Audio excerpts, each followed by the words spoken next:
Chargers. Touchdown, UCLA. With USC great and NFL stud, Frostee Rucker. The Trojans back in front. And LAFB founder Ryan Dyrud on the Believe Podcast Network and LAFBnetwork.com. This is your destination for Los Angeles football. Los Angeles, what's going on? Good morning, good afternoon, good evening, wherever you listen, and thank you for tuning in to the LA Football Podcast here on the Believe Podcast Network, always on LAFBnetwork.com, your destination for all your favorite Los Angeles football teams. Got a great show for you today. My man, my friend, Frostee Rucker is traveling, so I'm doing this one solo dolo. But not really solo. Rams fans get excited. We have a Rams roundtable to talk about, the Matt Stafford trade, the cap issue, any other trade scenarios we could see. Get into it all. It's been going on. I know it's been talked about a lot, but I wanted to bring all these great people in together, bloggers, podcasters. There's going to be like 5 of us on the call. Great time. I'll intro all of them here in a minute, but it's just going to be a blast. So Rams fans, I hope you enjoy. As always, the Believe in LA Football Podcast is brought to you by BetOnline.Ag. Super Bowl is coming up. Probably the most bet on, not probably, it is the most bet on sporting event, maybe just event in the world every year. A lot of money thrown around, and you can go to BetOnline.Ag. If you haven't signed up today, there are tons of sign-up bonuses. I did it earlier. You don't have to. You can just use your bank account. But earlier, I actually used Bitcoin. You purchased Bitcoin. You immediately transfer it over. So it's not like you don't have to worry about investing or anything like that. Buy Bitcoin. Use that Bitcoin to deposit into BetOnline. They do 100% bonus. So deposit $50, you get $50 more. You're starting with $100. Can't beat that. It's free money. So BetOnline.Ag. I know I like the prop bets. I always take the over on the touchdowns. I think these offenses are going to be electric with Mahomes, with Brady. I don't know off the top of my head what the over on the touchdowns, but whatever it is, I'm taking the over. That's my guarantee prop bet. But hey, you get the coin flip. Orange Gatorade. I think it's going to be orange Gatorade this year. How long the national anthem is. Tad Desai for the LA Football Network. He actually wrote a betting article. Head to LAFBnetwork.com to check that out. He puts the national anthem over 2 minutes. So the over-under is 2 minutes. He goes over. Just throw it out there. It's on BetOnline.Ag. So head to BetOnline.Ag today. Sign up, get those bets. Hopefully win yourself some money heading into the off season. All right. Without further ado, let's go ahead and jump into this. I'm going to be joined by Sosa Kremenjas, who does the Locked On Rams pod, Alexis Kraft, and Jake Ellenbogen, who do the Downtown Rams podcast, and Brad Madar, who formerly was on the Locked On Rams, now kind of does his own thing outside of the Rams world, Rams Twitter, but still a great guy, super knowledgeable, obviously follows the team. So the 5 of us just have a lot of fun talking about this. I interact with them all the time on Twitter. They're just great people. And so it's good to get their insight and input and go back and forth on some stuff. So hopefully you guys enjoy it. Hopefully it brings some insight to you on more of this knowledge if you haven't already heard enough of it. Maybe you're bored of it, but I think it provides a little more in one avenue. So without further ado, enjoy this great Rams conversation. All right, Rams fans, got a fun panel. The Titans of Rams Twitter joining me here to talk what's been going on this offseason, what's transpired since the Rams were unfortunately knocked out of the playoffs by the Packers. A lot of big news. It's been talked about a lot, but I figured it'd be a blast to get all of us together and, join forces and just discuss what the present looks like and what the future may possibly hold. So let me welcome into the LA Football Podcast. Let's start. My man Sosa Kremenjas does Locked On Rams podcast, does some stuff for PFF, does a lot of other stuff. I feel like he lives on Twitter. Sosa, what's up, man? How you doing? I'm good, man. How are you? Great, brother. Good. I'm glad to have you here and pick your brain a little bit and talk. I know we had a little back and forth on Twitter too, so we'll get into that, which will be fun. Next, welcome in the former of Locked On Rams, my man Brad Madar. What's up, dude? How you doing? Hey, we're doing good, man. Locked On's well represented here today. I love that. There you go. The former and the present. And then the two from the Downtown Rams. Let's start with Jake Ellenbogen. My man, how you doing? I'm good, man. How are you? Great, dude. You've been killing it with streaming and stuff too. So congrats on all that and keep up the good work. Appreciate it, my man. Yeah. And then super excited, Alexis Kraft joining us as well. I want to give you a special shout out. Happy National Women's in Sports Day. Thank you. Yeah, I'm happy to be here. Thanks for inviting us. Absolutely. No, thank you. And thank you all for taking the time. Hopefully, just have a good conversation, have some fun. So obviously, let's just start with this. I know you guys have been on each other's shows and whatnot, so everyone's been talking about it a ton, but we can kind of go around the room and discuss the trade.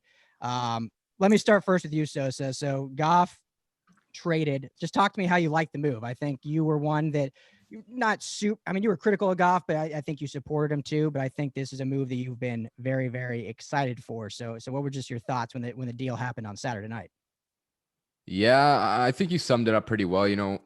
Like Jared, the issue with him is not that he's, not shown to be capable of winning games and being productive. The issue is that, one game he's going to outdo Tom Brady, and then the next week he's going to go against the Miami Dolphins against Tua Tagovailoa in his first start and look like the worst quarterback that's ever touched an NFL field. And so, the inconsistencies, I think, is just the biggest issue. It's like you're in the league now for 5 years, and you're making those same mistakes that you made the first day you came into the league, and the things that like you should have known and that every quarterback is working on every single day. You know what I mean? Footwork, your ability to maneuver inside the pocket, not eating sacks, not throwing, turnovers, not fumbling the ball, holding the ball with two hands when you're stepping up in the pocket. And so, it was just the same circle over and over again. And I think at some point it just became very tiring.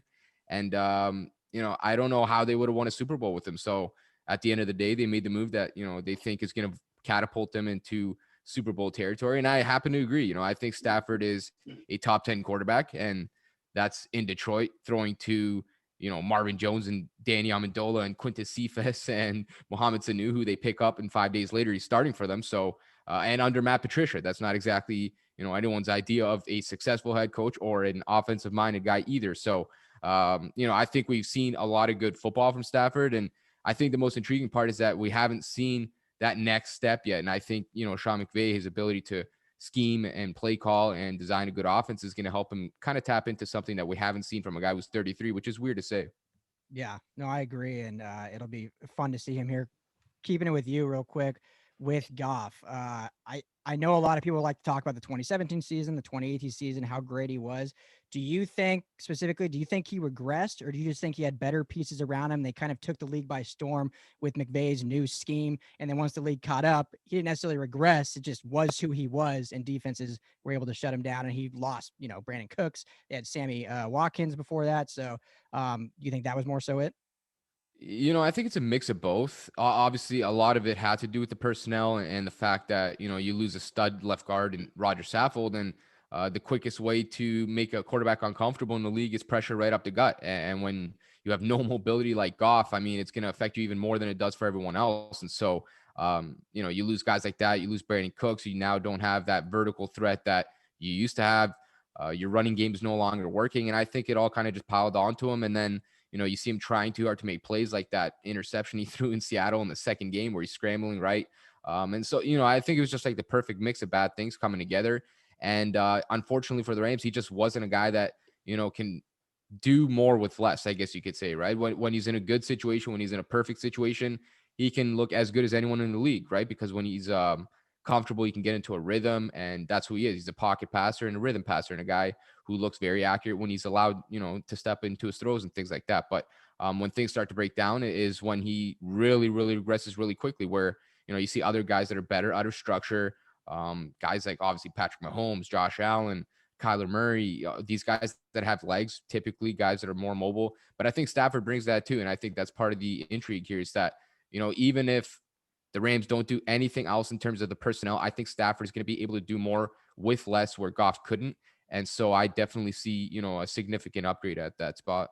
Yeah. And, you mentioned mobility, and I think a lot of people confuse mobility with like a running quarterback. Like sometimes mobility is taking 3 steps to the left in the pocket to avoid, a 3-tech coming through. You posted Sosa earlier today, like 2 different videos of Stafford and Goff when pressure gets to him.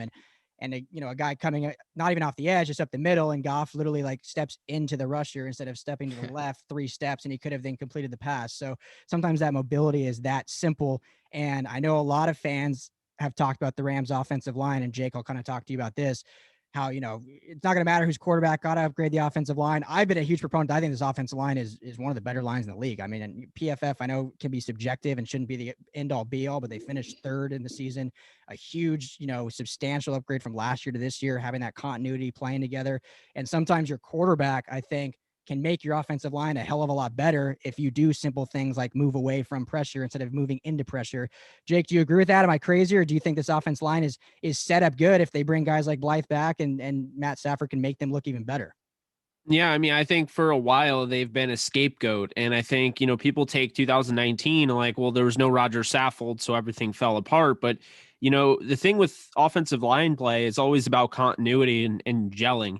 And these offensive linemen, there were so many injuries. And, of course, context matters. And a lot of people leave that stuff out. So you have a Joseph Noteboom that goes down. You have Brian Allen, who never should have been started in the first place, but he goes down with an injury. So you had all sorts of shuffling. They make a move for Austin Corbett, who is a 2019, a 33rd overall pick at the time, or I think it was 2018.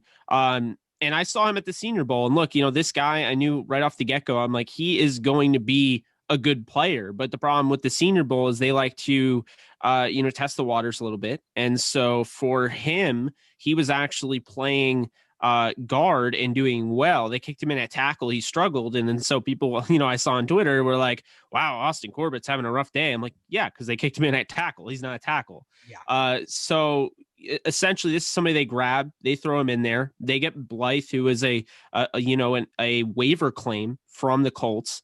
And this is how they filled out the roster with draft picks and guys that no one else wants. And it's worked out. So you move forward into that season. The last 4 games of the year tells you everything you need to know. Once they got the continuity and they gelled, the last 4 games, they were probably the most productive of the offense in that whole season. So, you look at that, you see them building off it. We see Tyler Higbee starting to turn it on and all of that, come into play.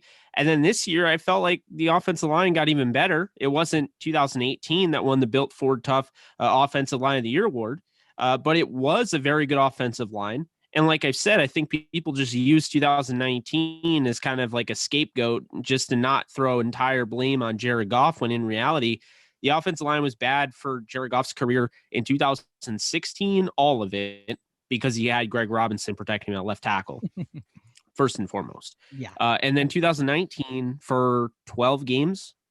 So, I mean, I think it's an overblown thing. And I think this year, you look at it, PFF had him at third. I don't know if I'd put him that high, but I certainly respect PFF. I had them in the top 10. If I had to make a personal ranking, they'd be 7 or 8.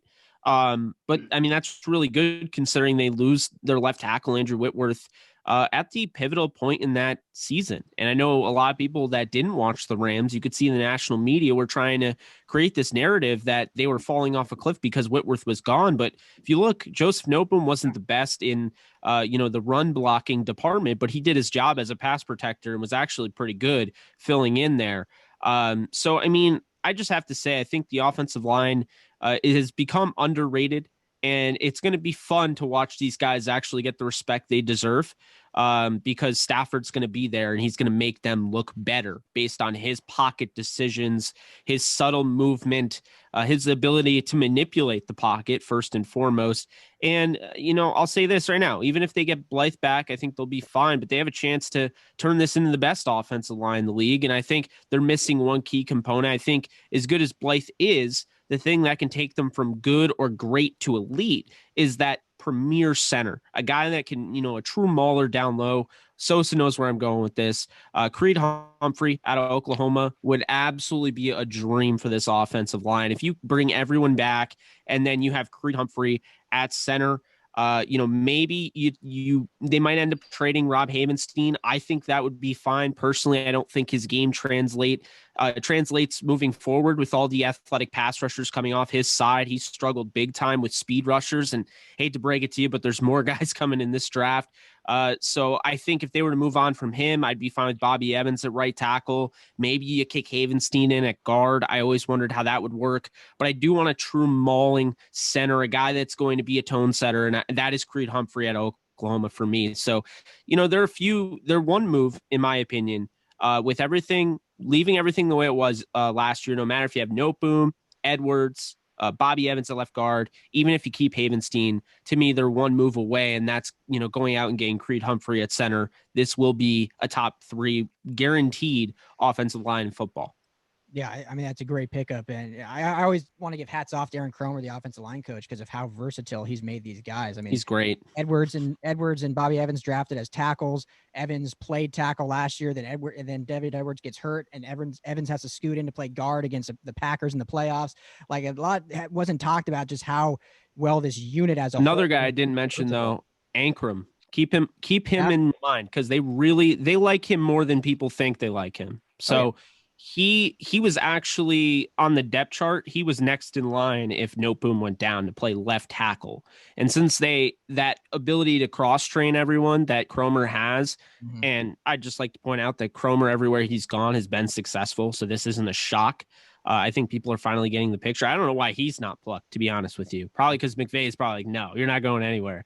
But I mean, he does such a great job with that cross training that I think, Tremaine Ankrum is somebody that, could move his way past a David Edwards and move his way past a Noteboom if they fall out of favor with him, or even Evans. I mean, I think he's really the unsung potential hero of the offensive line. And he's what makes their depth from good to, I think, great, because you have a guy that played a lot of meaningful games at Clemson and can play all over the offensive line. Yeah, there's a reason why they kept 10 offensive linemen going into the season. One was it being a COVID season. You don't know who's going to get hurt, one not, but B, because they liked all 10 guys, obviously. And we're willing to be thin at the linebacker position, which everyone all offseason was saying their biggest concern. And they were like, I think we'll be good with Staley's system. And, that's a whole nother story. And that did good. So, Alexis, before I ask you about the actual trade, I just got to know this playoff game, Aaron Rodgers and Aaron Donald. How are you able to decipher between the two? Because I know your affinity for both. Aaron Donald is always going to be my number one. However, he is now in a very serious relationship that I respect. So I had my sights on Aaron Rodgers, and we got that news today that he is now off the market as well. So this is a very sensitive topic for me. I didn't get that news. Yeah, he's dating a very beautiful actress named Shailene Woodley. Okay, and great. Pretty Little Lies, right? I know what it's like now to feel like your ex upgraded after a relationship, because she's just so beautiful that I'm like, this is just a slap in my face. So, anyways, but during the game, now I made it very clear that week that we played the Packers, he was dead to me. There was no emotion that I felt for him. I was hoping Aaron Donald would sack him multiple times. I know that Aaron Donald was hurt, of course. Obviously, that game was, tough to watch, because you could tell that Donald was not 100%, arguably maybe not even 50%. But yeah, no, that wasn't hard for me to watch. I mean, anytime the Rams are playing anybody, my full heart is behind the Rams. So I was able to not care about Aaron Rodgers at all in that moment. Okay, good. Feels like a Sean McVay, Matt LaFleur situation, like friends outside once they come on. Like, exactly. Forget about it. Totally. Good. Well, I wish there was a different outcome, but speaking of the trade though, so obviously everyone talks about the package, giving up 2 first-round picks, a third, and Goff for Matt Stafford. Do you think they gave up too much, or do you think it was just right, or do you think, hey, whatever it took, they just needed to get rid of Goff and move forward? So I do think they gave up too much, only because I'm not totally convinced that we could have gotten him for less. When you look at what other teams were asking for Matt Stafford, because we weren't the only team that was inquiring about him, they were offering kind of around the range of like a first-round pick, maybe a first-round pick and a mid-round pick, or a first-round pick and, kind of a mid-tier player, things like that. Because in my mind, I was thinking, if we're going to offer that much, I would just go for Watson at that point. That's kind of where I was judging kind of the worth of the trade. I do feel like it was too much, but I think at the same time, and from what I've been hearing from other Rams fans and commentators as well, is this trade was not just about getting Matt Stafford, who's a guy that Sean McVay obviously loves and thinks very highly of. It was just as much, if not more, about getting rid of Jared Goff's contract. So that to me is, my opinion on that. I do think that we gave up too much, but I think it was half of that trade was more of a statement obviously I think, things with Goff and McVay were not the greatest at the end. And I think at that point, the Rams were pretty much willing to give up what they needed to not only get their guy, but get rid of Jared Goff. So yeah, I kind of feel like we gave up too much. I'm not that upset about it though, because I am excited about Stafford. And I do think that Stafford is a lot better than Jared Goff, especially for what we're looking for and what Sean McVay wants. But yeah, I mean, it's obviously not like, we don't have a first round pick till I think 2024 now, 2023, 2024. Almost a decade. Yeah. We're yeah. a decade. So, that's not like, I'm not too upset about it, but it'd be nice to not have had to give up that much, especially when I think that we probably could have gotten away with giving up less. Yeah, and we'll see how it plays out, but that's what the offseason is for. We just have fun and speculate. And so I'm gonna run to you in a second, but I can't forget Brad. You've been sitting here quietly the whole time. Did you think they gave up too much, or were you happy with it, or just enough, or what were your thoughts? Yeah, I think Alexis really touched on it well, understanding a lot of it had to do with getting rid of Goff's contract. One thing that I talked to Sosa the other day about this was I just like the aggression of the Rams here. And it goes back to let's bring it down to our terms, our layman's terms. I'm in a fantasy football league where the free agents are in an auction style, probably overpaying for something, but I want to go get what I want to go get. So I'm going to pay the little bit extra more to win the bid. And I think that's what the Rams did here. They went and won the bid. And that's what gets me excited about the aggression of our front office. They don't play by everyone else's rules and valuing first round picks like everyone else does. Mentioned we're not going to have a draft pick for a decade. That doesn't happen in the NFL. I'm not understanding why more teams don't look at this a little bit differently. And actually, I looked this up. There's only one other time that I could find that a team didn't draft a first-round pick for just about the same long, and that was the Washington football team, which then had a different name. They didn't have a first-round pick all of the 70s. The whole 70s era, they did not have a first-round draft pick. They went to the divisional round 4 times. They had a Super Bowl appearance in 72. They had multiple 10-win seasons. So this isn't unheard of. It's never been done before. It's just not the way that everyone else is doing business. But I kind of like that. When you're looking at everyone, you always hear who's making the trend. They're walking the other way. And that's what Les Snead is doing right here with, not valuing the trades or the draft picks like everyone else is. And they went and got their guy. If they delayed on this or gave a soft offer and said, we're going to wait for Deshaun's situation plays out through the whole offseason. And then, Houston says, okay, we're going to go with, the top offer of a Jets or somebody else that has a lot more to play with and this year's drafts. And then we're stuck with Jared Goff and Wolford. And we're in this controversy. Now Jared Goff knows we've been shopping him, or we just get rid of Jared Goff, somebody else. We're stuck with Wolford or, a Teddy Bridgewater, or maybe that third tier, whatever it is in the free agent world of some of the quarterbacks they're going after. So I like the aggressiveness of it. They had the decision made that they're moving on from Jared Goff. They found a team that was going to take on some of that capital, and they upgraded to a guy that, many of us have talked about being in the top 7 of quarterbacks right now, upgrading offensive line, upgrading his rushing offense, upgrading his defense. This guy is coming over to upgrading his coaching staff, coming over to a team that he has never understood probably since he was in college and high school. So I'm stoked to see him get an opportunity to, get into the playoffs next year. I think he leads the NFL as far as touchdowns thrown, 282 to be exact, most touchdowns without a postseason win. So let's get this man into the playoffs. Let's get him a win, and let's start creating this second chapter of his NFL career. That first chapter was really long and sad in Detroit, but let's finish it well from here in LA. Yeah, right off into that LA sunset. And it's funny you mentioned don't bring Goff back because he'd be shopping. According to Mike Silver's report, he didn't even know he was being shopped, so maybe we could have got away with it and he would have been unknown going but the only thing that concerns me, because I agree with you, I mean, anytime you can upgrade a position, especially the most important position of your team, regardless of what you give up, you do it, right? You got to upgrade, and if the quarterback gives you the best shot to win and go to the Super Bowl, I think you do it. The only thing that concerns me is because they keep giving picks away of the future is what we saw happen this year in the playoffs. The Rams were relatively healthy all year long, but their depth was very thin. And as soon as those injuries started coming, which were happened to be in the playoffs, then they weren't able to move on. Now, obviously, having Stafford in this situation would have given you a better shot. But if, say, next season you lose a key guy and we don't have draft picks to load, they don't have a lot of cap space to offer guys to come in and bring depth, that's one thing that concerns me. I'm not saying they can't overcome that. Les Snead proves that he's a magician, So Sosa, does that concern you at all? And I have to ask you about, was this a Brock Osweiler situation? I know I tweeted that out. I don't know if anyone else did. I personally, I was like, I think in order to unload Goff, it's going to be a Brock Osweiler similar situation. I think it kind of played out that way. I don't know. What say you all? I'll throw it over to you. You know, as for the depth thing, I don't think the depth is an issue. You know, I think they're a top heavy roster, and you know, that means that if one of those guys gets hurt, I mean, you're not going to have anyone to replace them. And you know, there's a couple of guys like that on the roster in terms of Jalen Ramsey, Aaron Donald, obviously your quarterback and things like that.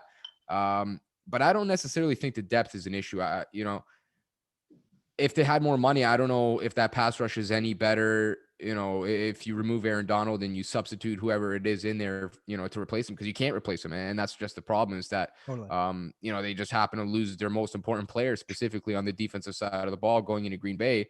And the pass rush was horrible. I mean, Aaron Rodgers was setting up tent back there. He had no issues. So that was the issue, I think, there. I'm not too concerned about the depth thing. It is something, you know, to make note of, obviously. And at some point, they might not hit all their picks like they have in the past. And that's going to be an issue, you know, for the depth. But in terms of the Osweiler thing, see, I think most people agree with you. At least that's what, you know, I've seen on Twitter for sure.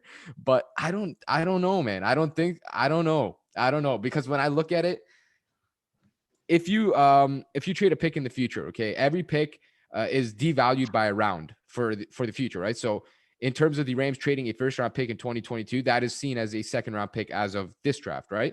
And so if you move forward 2 drafts, that first round pick should be valued as a third rounder in this draft. And then when you think about, I can't remember which media member it was now, one of the bigger media members, they said that the deal was essentially done and Stafford was on his way to Carolina.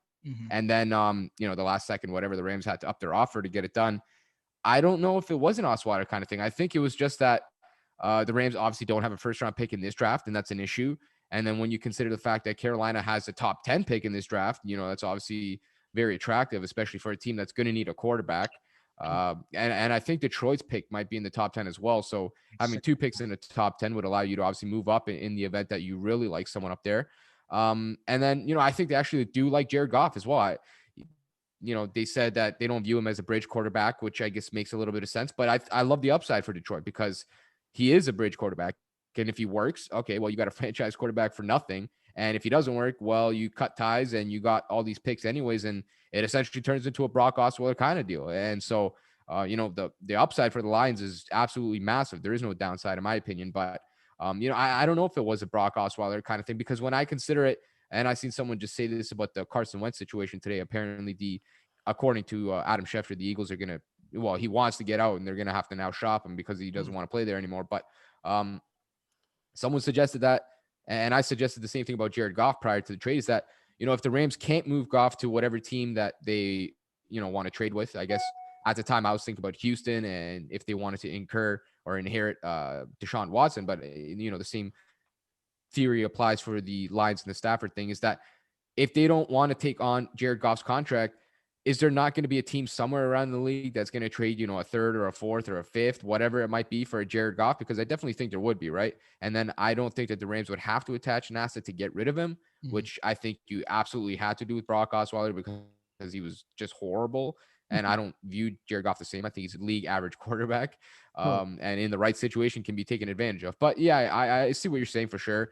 And, you know, I wouldn't be shocked if that third round pick had to do with kind of sweetening the pot and, you know, making Detroit want to take their offers, sort of making a Brock Osweiler kind of thing, as opposed to, you know, going with Carolina's very attractive offer. But, you know, it's very interesting to think about for sure. And obviously it goes back to maybe they shouldn't have paid him in the first place. And that's clearly an issue they have in the front office, is paying guys early and then flipping their minds, you know, 12 months after, which is weird. But I guess that's another topic, right? Yeah. No, certainly. So, no, it was just fun and interesting. And just when I remember, it was funny.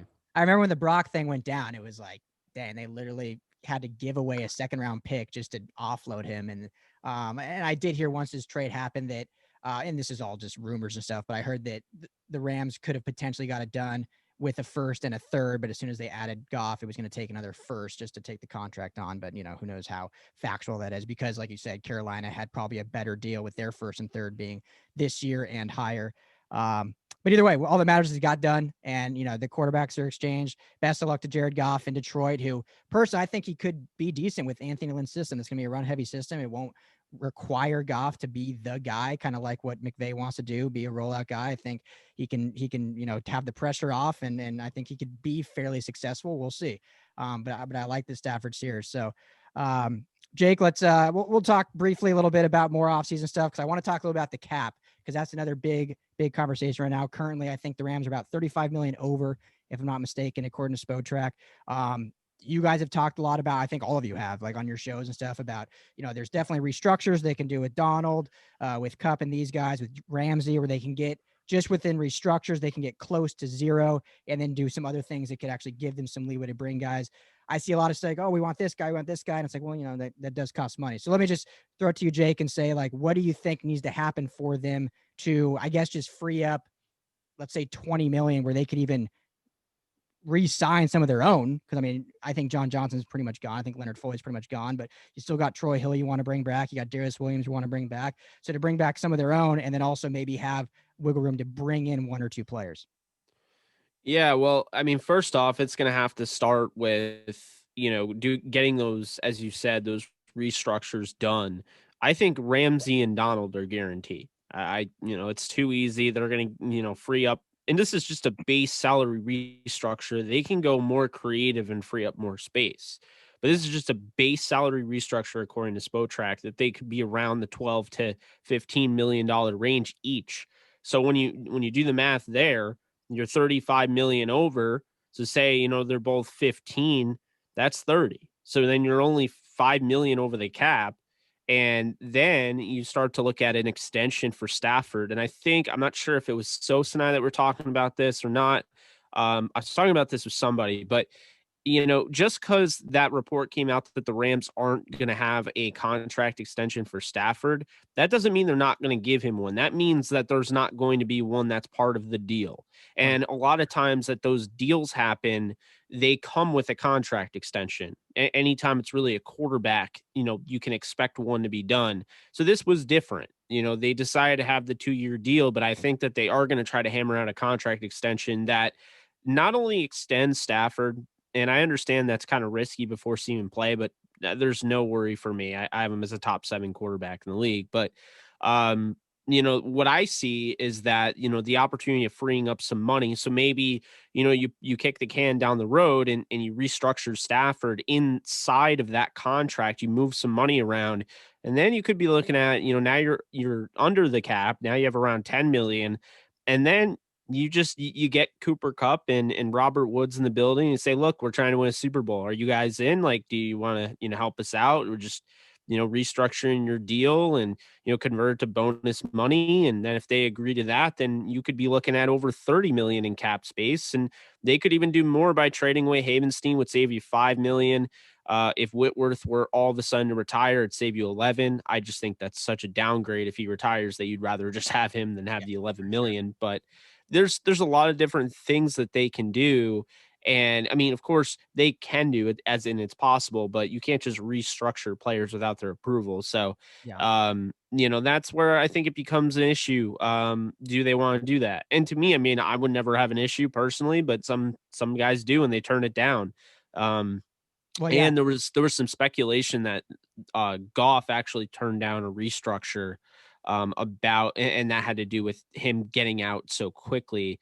I can say from who I've talked to, that's not true. So they were done with him from like the moment, like they realized he wasn't getting better. Like when 2018 happened and then 2019 happened, they thought, okay, it's a down year. He'll bounce back. And then 2020, he was making the same mistakes he made in 2016. Mechanical flaws never got better. That's what led to that. But that's a little bit different. My point is, though, that, they can go to any of these guys really at the top of the food chain and restructure. And if they agree to it, then the Rams, from what I calculated, would be close to 40 million in cap if they could get everything done in a perfect world. Now, of course, not everything's a perfect world, as we know. So you can't just assume that you're going to have 5 or 6 salary restructures, but we've seen it with the Patriots. We've seen it with the Steelers. It happens, so I guess it really depends. I mean, I think, if you restructure Stafford, from what I saw on, I think it was Rams Wire, Cam mentioned it was like 15 million you would save. So like Spotrack's off. It says that you would only save like 2 or 3 million, but like you could legitimately save 15 million. If that's the case, you can go up to maybe like 55 if everything. And so really all the Rams have to do is restructure Stafford, Donald, and Ramsey, and they're going to be in the top 10 in salary cap space. So that whole narrative that they're in salary cap, HE double toothpick, I mean, that's just not true. You can always manipulate the cap. I've had Ben Albright on the Downtown Rams podcast with Alexis and I, and he's always said, the cap's an imaginary number. You can always manipulate it. And so the Rams, if they want to go out and bring back John Johnson, quite honestly, I think it's extremely realistic now with this trade, as opposed to Watson, which would have made a lot of things tricky. So this trade's a little different. Stafford has a really good contract to maneuver. So Johnson could be back. I personally don't think Floyd was ever coming back, but I mean, I guess they could pay him if they wanted to. I think when it's all said and done, you're going to be seeing potentially John Johnson and then maybe a Marvin Jones and then maybe even a Jadeveon Clowney or one of those edge defenders come to the Rams. And I don't think it's that crazy to think because they're going to be focused on Darius Williams. They're not going to have to pay Darius Williams out the wazoo because he is a restricted free agent. So that kind of saves him. You could, tender him in a first round tender and then work on a contract extension moving forward. But I do think that they'll be able to get him back pretty easily. And I think ultimately, as long as they save enough space, so they can draft players and actually sign them, they'll be fine. Yeah. Well, and the restructures are interesting because I talked to Frostee about this, who obviously played in the league 13 years. And, I asked him like, A, is that like offensive when you just sign a contract and all of a sudden your front office says, hey, we need you to do us a favor. I know we rewarded you, but now do this. And B, like, is that actually like a long-term and fix? And he said, first of all, it's not really offensive. Like they're not taking money from you. It's just moving it around. So it's not like I think a lot of fans hear restructure and they think pay cut. It's not a pay cut. It's just you're moving because it always used to be pay cut. That's how it used to be. Yeah. So now with like the CBA and everything, and they've toyed around with it over the years. I think 10 years ago, it was a pay cut, if I'm not mistaken. But now it is a restructure. And that's the thing is like we as analysts, casters, whatever you want to call us, like we got to get that down pat because you're right. It causes so much confusion. People will be like, oh, well, he can't take a pay cut. How selfish is he? Or it's like, no, you don't understand. It's not a pay cut. Like, it's not offensive. So I'm glad you brought that up. That's some good insight on Frostee Rucker. So, yeah. There's actually no downside to a restructure. That's why they do it. It's because all they're doing is taking a guaranteed amount from the current year and splitting it amongst the remaining years of the contract. But the player does it because they're getting their cash up front. So the player has no downside whatsoever. He's literally just getting 10, 15, 20 mil up front. And obviously they're going to take that, right? So yeah, the downside is for Kroenke that has to take his wallet out and give the cash right now as opposed to spreading it out. Yeah, well, he doesn't care about that necessarily. I don't think he cares, but I think it's more so, and so I think you told me this a while back, and I always remembered. Pastors and company, they set up these contracts in a certain way. So when you are kicking the can down the road another year, it throws off what the original plan was. So, I mean, we're going to find out what the new plan is, if they are willing to do that. But if their plan was not to hold on to, Woods or hold on to Kupp that long, they're probably going to have to if they want to, make this restructure done. If they're fine with, the way the team is and then just drafting and letting John Johnson go, then you won't see a restructure. But if they're focused on, win now, I would be shocked if you didn't see any restructure. To me, I think Ramsey, Donald guaranteed. I think Stafford is a lock. And I think you're probably going to see Woods or Kupp. Maybe not both, but I think you'll probably see Kupp. Because I think they're most likely to move on from Woods, as sad as that sounds. I think that they were paying him in a way to kind of thank him for what he's meant to the organization. And he was on an $8 million deal, which is one of the best contracts at wide receiver in the league. So I do have that concern, is that maybe down the road they see Van playing real well. They know they have to pay him, and so they move on from Woods. I'd prefer they don't. So I think it's going to be one or the other. But if it's both of them, then that's great. That means that he's probably going to be around a little bit longer than I thought. Yeah, no, absolutely. And the second part I was going to say that Frostee was saying the only downside, which is more organizationally, not for the player, is it, like you mentioned, it's more of a Band-Aid and you're just pushing your cap issues off farther down the line, depending how you allocate the funds. So we could see them do this huge restructures this year. And then next year, all of a sudden we're in the cap again. But as long as the league goes back up, obviously we had a huge drop off this year. If the cap increases a lot, then they can kind of whittle out those issues. But at some point, something's got to give, because you can only spread it so much when you get up against the wall and you're in the last year. You either start cutting guys. Absolutely. So Alexis, though, let's say they do free this up. So we go from 35 and let's say we do get to 20, 25 plus. I know I see a lot of people. I don't know how much you got into free agency, so I don't mean to put you on the spot, but see a lot of people talk about, you mentioned Jake, Marvin Jones, got, different receivers that people want. Also, linebackers, stuff like this. You don't have to give me necessarily player names, but do you think it would behoove the Rams better if they do free up space to go after, say, a linebacker or a defensive guy, or do you want to see them really put more weapons around Stafford? Well, for me, I would prefer them kind of build upon the defense that they have.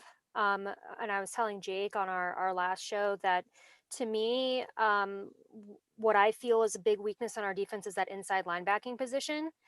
When you look at free agents, though, that are coming up for this offseason, I'm almost kind of more inclined to want them to draft that. So I'm not sure that there's really anyone out there free agent wise that I'm dying for the Rams to bring in as far as an inside linebacker. But as far as like an edge rusher or defensive end type of guy, I would actually really want them to try and attempt to bring back Leonard Floyd, who's going to be a free agent. I know that we can't bring back him and John Johnson. And if I had to choose, I would actually choose bringing back Leonard Floyd, just because of who we have kind of in that safety position right now, who I think is more valuable team, Leonard Floyd. Something interesting to me, I know that, a lot of people on Rams Twitter and the Rams themselves, I'm sure, really want kind of that deep threat receiver. And a lot of people are wondering, do we go out and get like a Marvin Jones or somebody like that? Are there guys later in the draft that we target? Is there even a guy in the second round that we target? That type of thing. I tend to kind of lean towards, there's some like receivers later in the draft that I would prefer us grabbing as far as a deep threat goes, but I really do like Marvin Jones. And I think the obvious connection there is his connection with Matt Stafford. So I would love for us to bring him in. Obviously there's, relationship there. There's chemistry there already with the quarterback, which is something that's really valuable. So if we're going to make a free agent move, if we're not going to bring back one of our defensive guys that we already have, such as a Leonard Floyd or a John Johnson or something like that, I say go for Marvin Jones. Why not? Yeah, certainly. I think he seems like a good fit, and the chemistry you mentioned there. And if the money's right, because I haven't crunched the numbers on him, but obviously he'll command a lot less than a guy like Kenny Galladay, who's I think a free agent also. Be around $8 million per year, I think. Yeah. I mean, unless like the Colts, I think they're the only team to really worry about. They have the most money, and they have like a team that's ready. So, if they were to push like 12, I don't think the Rams would go after him. But I mean, 8, I think is doable. I think the Rams are in the range. The fact that Les Snead mentioned it, the fact that Sean McVay has mentioned a deep threat or getting somebody that can stretch the field. I mean, I would imagine 6 to 8 million is their budget there for a guy that can do that, or they'll go via the draft, but I don't see that. What do you guys think? And Brad, I'll ask you, I guess, since you haven't chimed in a minute. Guys like, I know John Ross is seen as like a bust, but they could probably get him for real cheap value. A guy like Rashad Higgins out of Cleveland, who they could probably get, who is like a third or fourth option in Cleveland, but has shown some promise. Guys that maybe they could get a lot cheaper, but hey, if they're in that role where you need them to get 30 catches and just spread the field, might be a better option than paying a guy $8-9 million. Yeah, I'm with you there. I mean, I think I'm also with Alexis that I'd rather see us kind of put some of this money back into the defense, depending on what we want to do with John Johnson. I'm not so much sold on Leonard Floyd. I am on his productions last year, but as far as me being sold on, we can put anyone there on that role and kind of be the Dante Fowler, the Leonard Floyd, like just fill in the blank and get a man coming off the edge with AD on that line. And I think we should be fine. So I wouldn't want to overpay there.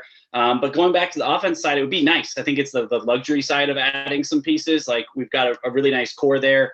Let's not forget about Van Jefferson. Didn't really get going I think Josh Reynolds most likely is gone. That's going to open up some snaps for him to kind of develop there. But yes, a deep threat would be nice. John Ross, I mean, hey, if he's willing to take, some really short end money and come out here and prove himself, because I feel like personally that's probably what he wants to do, being the guy that kind of broke the speed record at the draft and then kind of going out and having a really great start to his rookie year and then just crumbling and really falling apart and falling out there with the Bengals. I'm a big fan of him also. I follow University of Washington. He was a Husky out there, so he tore it up in college. But that would be a fun one. And if you listen to Locked On Rams, Marvin Hall, Sosa told me about this guy yesterday, is a great bang for your buck.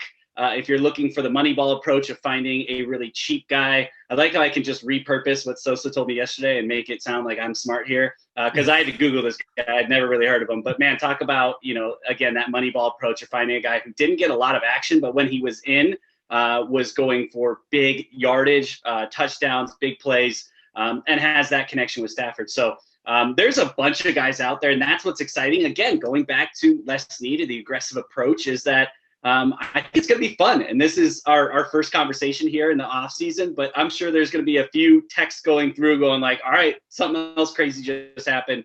Let's get back and talk about it, because that's what's exciting about this team is we can talk about dinking and dunking on some of these guys, but the Rams are always looking to go win now. And, it reminds me of that off season when we just kept making move after move, and Talib and Peters, and you just felt like it was done. And then there was another one, and there was another move.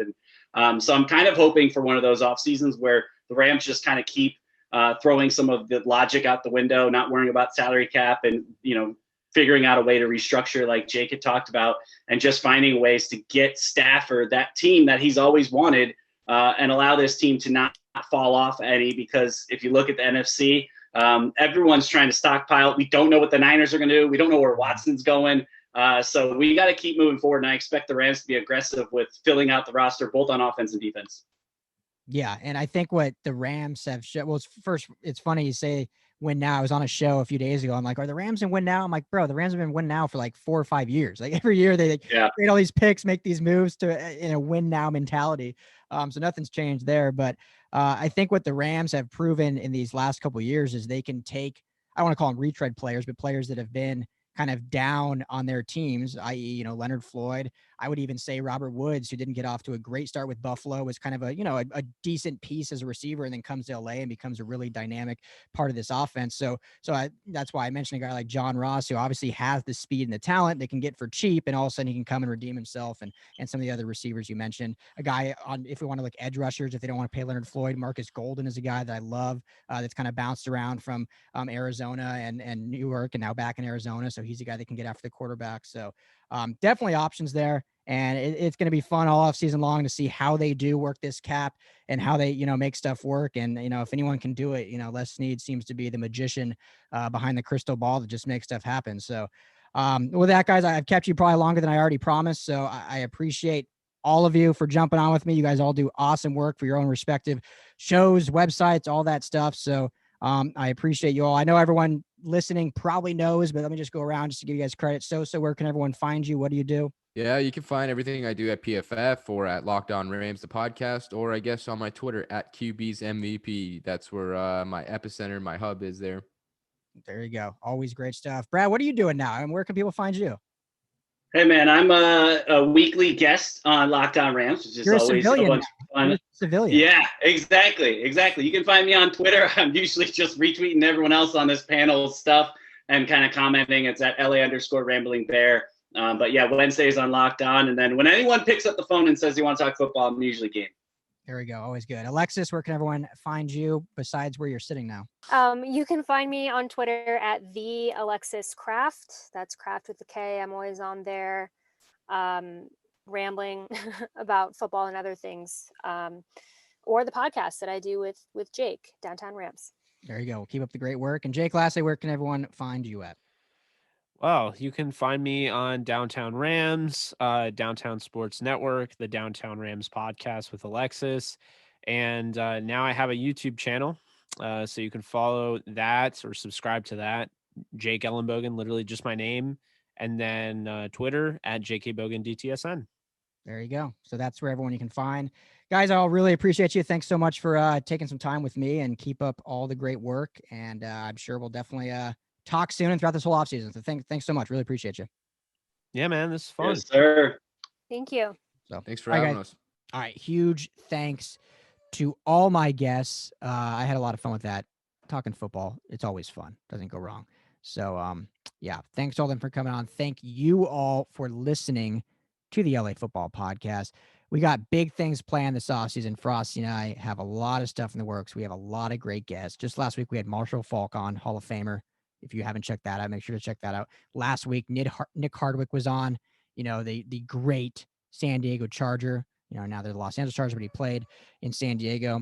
We have just some amazing guests coming up that I'm excited. I'll tease it like that. I won't give names yet just because we're working out all the final details, but a lot of good stuff coming on the LA Football Podcast. A lot of good stuff coming on the LA Football Network. So make sure to stay tuned, ride with us. We got plenty of draft stuff, plenty of free agency stuff. The season never ends. So thank you all for tuning in. If you haven't, please subscribe wherever you listen. We are everywhere you listen. Apple Podcasts, Spotify, TuneIn, Stitcher, anywhere you listen, we are. Also video platform on YouTube. We want to get our subscriptions up on that. We just started pushing it.